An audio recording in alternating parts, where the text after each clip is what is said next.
we have a video request for how Brigador's lore was written. This comes from Fin57984. Hey, could you make a video on how you guys do narrative design? Brigador has interesting lore, and I wanted to know how you guys write to that level of presentation. Great question. Part of it was we took for Brigador an inside-out approach, right? Which was a gameplay first approach. Gameplay came first. Well, that's not quite true. What we try and do, there's a term in painting that we use a lot internally when we're talking, which is called bringing up the canvas, which is, say you tone the canvas, which is to say put down a basic color so the canvas isn't all white, and then you say, oh, let's start working on, there's some of the sky, and then there's the figure in the middle, and we've got some trees. And the term bringing up the canvas refers to this idea that when you're working on your canvas, that you keep the level of detail roughly the same as you work on it. So this is something we do a lot. As opposed to say, oh, I'm up in this corner, and I work on, I'm working on this over here, and there should be this perfectly detailed cloud, and we shade it so beautifully, and then so you end up with all this wonderful detail, and then the rest of the canvas is, a little bit of chicken scratch, right? Like,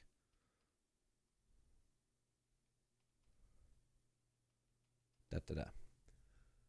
This is a useful metaphor for us because it's a way, not only just, this is just not a good way to work for art, right? You end up saying, oh, this looks so good, but now I don't know how I'm supposed to get all this done. I lost my motivation, or this cloud is so good. It starts to become, a false economy kind of thing, or sunk cost fallacy kind of thing, where you're like, but I worked so well on this cloud, and I can't quite get the figure lined up, and I got to save the cloud, but the figure's not working out. And you get yourself into trouble you don't need to be in. Game design is analogous for us in terms of saying, hey, just try and get everything kind of up at the same level. That way, when something changes majorly, like maybe the gameplay's, when we take gameplay and writing as close together as possible, writing isn't an afterthought. Writing is trying to be as integral as possible. Now, granted, with Brigador, we did do a lot of the writing kind of following up from some of the core gameplay stuff, but the setting stuff was always being accounted for throughout production. So we worked on the gameplay, and while we were working on the gameplay, we said the kind of essential classic gameplay considerations, which is start one, how do you enter and exit a map? How do we demarcate the space of a map, the bounds of a map? That's where the district walls idea, I already kind of knew that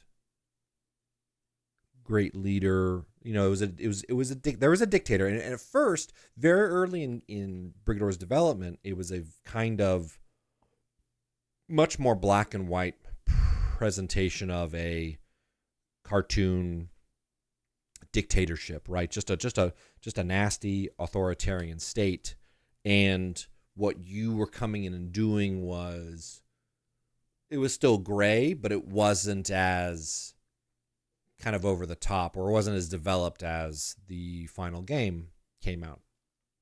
But what this suggested to me was saying, okay, what are the bounds of the world? What are the rules of this world? And also, because one of the things we did, early on in gameplay was saying, hey, to commit to everything is destructible. We committed to a couple of things. Everything's destructible within the level bounds. One, I had a big bugbear about no pre-placed destruction. So there weren't just ruined buildings everywhere. And if something blows up in the while gameplay is happening, then that explosion, quote unquote, is real. It wasn't pre-placed. That not that didn't end up being in my mind, a meaningful delineation, and I don't think anyone else really cared about it because the business of setting a scene, setting a stage it's all of a piece. So even though that was a weird, hard and fast rule that I set and stayed by, it really didn't matter. But what did matter was you could destroy everything. So an immediate consideration is, well, why can't you just destroy forever and keep going? Okay, well, maybe there are walls, right? It's also a question of presentation, because do we just do it more diorama style, right? Diorama meaning when the engine, or when we have you in a level and where the level isn't, it's just black void. And the player doesn't have to worry about, well, why can't I go over there? You just can't. It's a diorama, right? Beyond that is just not where this is where the level ends. We played around with this idea of there being walls, but then there are, there's more like implied level outside the bounds. But that there was a great piece of advice from Valve artists and level designers working on Team Fortress 2, where they're like, take it easy on the detail you put outside the level bounds, because you can just make the player want to say, hey, I want to go over there. I want to go past that fence. I don't want to be over there. And while that creates an illusion of a wider world, it's very frustrating to the player when that's not real and they want to go there anyway. And now they're not even worried about where they're at inside the level. They're worried about what's not real.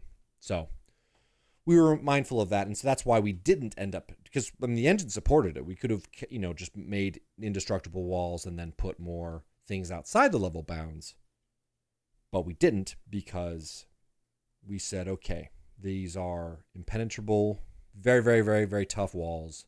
Why are they very, very tough walls? So, and I know this was a big sort of sidelong talk into level design and these other kind of gameplay stuff, but I bring it up when we're talking about lore because that's how we came out with the lore, right? In my mind, first of all, we have another rule, which is new game, new planet. We've created a couple more planets that still haven't seen the light of day yet as a result. But new game, new planet means we want the rules of the world tied as tightly to lore as possible, because that reduces as much as possible ludonarrative dissonance. The rules of the game become as closely related to the rules of the world in a way that helps make sure that things are connected as best as we can make them. So how do we write lore? A lot of it was gameplay first, right? There are some things that settings-wise I probably wouldn't have gone for, like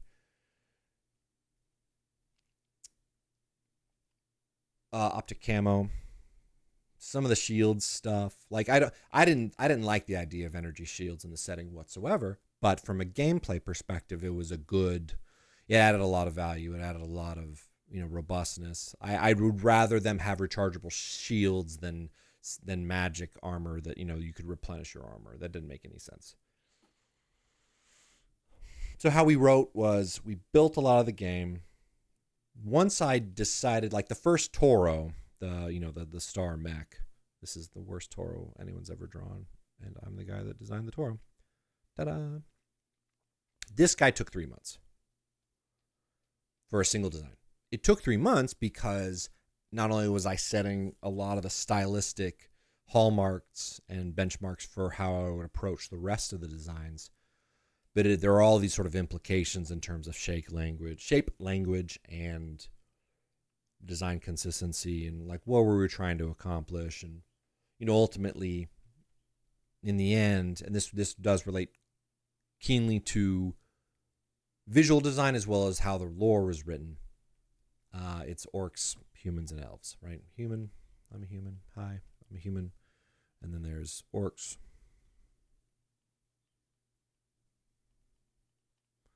And then there's elves, which also have big ears. The key to any setting is having guys with big ears. What's the difference between an orc and an elf? It's whether or not they have a little cat mouth. Humans, orcs, elves, which is to say, Terran, Zerg, Protoss, or in our case, Loyalist, Corvids, Spacers. Well, it's a time-honored tradition, but it also meant for me, I wanted, like, even though I was most drawn to the Loyalist personally, I knew it was of value to design the game in an inclusive way, to design the game in a way of, and I mean always when I say inclusive, I even say inclusive sort of ideologically, representationally, lots of ways.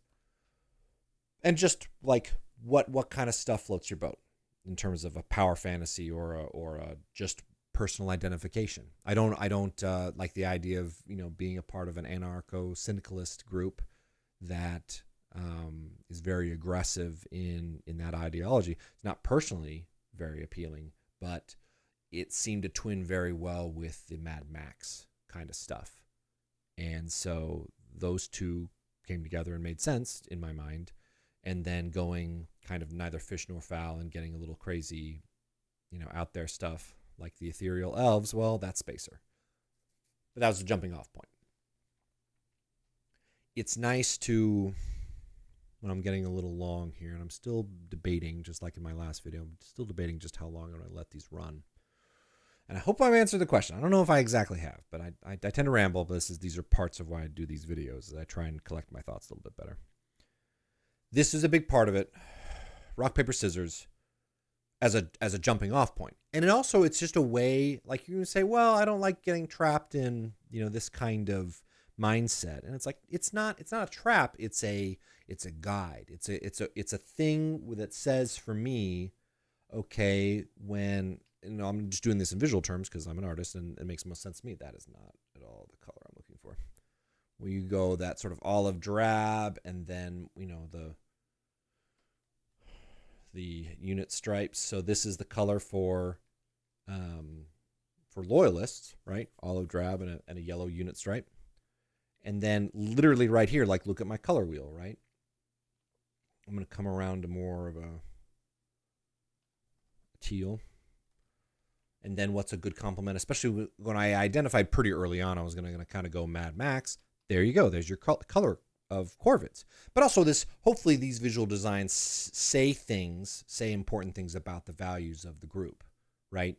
The rust quotient and the mismatched color quotient is to say we're not as uniform, right? We reject this sort of binding uniformity as a sort of ruling principle for our group. And that's so right between these two, hopefully we can see some contrast developing. And then we'll go to so here and here, that's sort of these two quadrants of the color wheel. And then we'll go all the way opposite to this kind of sunburst. I know it's very, there are even debates about what color the spaces are. It was always meant to be kind of red, but I went back through and I had to tone them in Photoshop quite a bit because of saturation issues. That's the subject for another talk. But red and white, and with a checkerboard, there's your spacer identification. So for us, writing the lore was, hey, let's connect it as best we can to the world of the game, so that when the writing and the lore, when we go through and try and write that stuff, it's not just here's a pile, or the game's over here, and then the lore's over here, and then there are very narrow bridges. Some games are like that, with their lore setting stuff.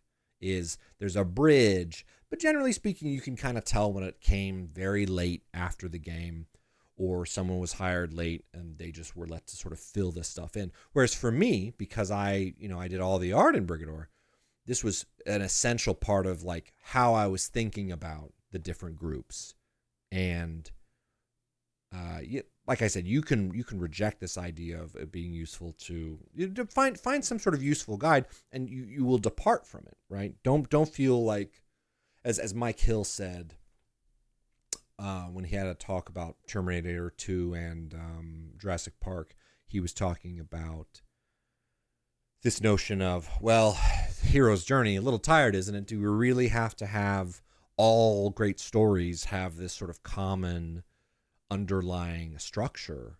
And he's like, well, yeah, I mean, faces all have the same common underlying structure. No one's like, man, I'm so sick and tired of human faces. Like, there's not enough variety in faces. You know, I think there's a lot to that. So I start from, for me, what's useful is a kind of round robin or you know, almost sort of like chart approach, right? Because I can start somewhere where I want to be. Like, it was very clear that I wanted to write the loyalists as the kind of, so this is, take another one, not orcs, humans, orcs, elves. It's vanilla, chocolate, strawberry. I knew we wanted our vanilla faction. We wanted our Mario in the Mario Kart or in the, you know, in the Mario style game. We wanted something that was straightforward, had an obvious kind of entry point for most players. And once you establish that so say again, I love use spreadsheets. Spreadsheets are great. But once I started this out in a spreadsheet kind of way and say,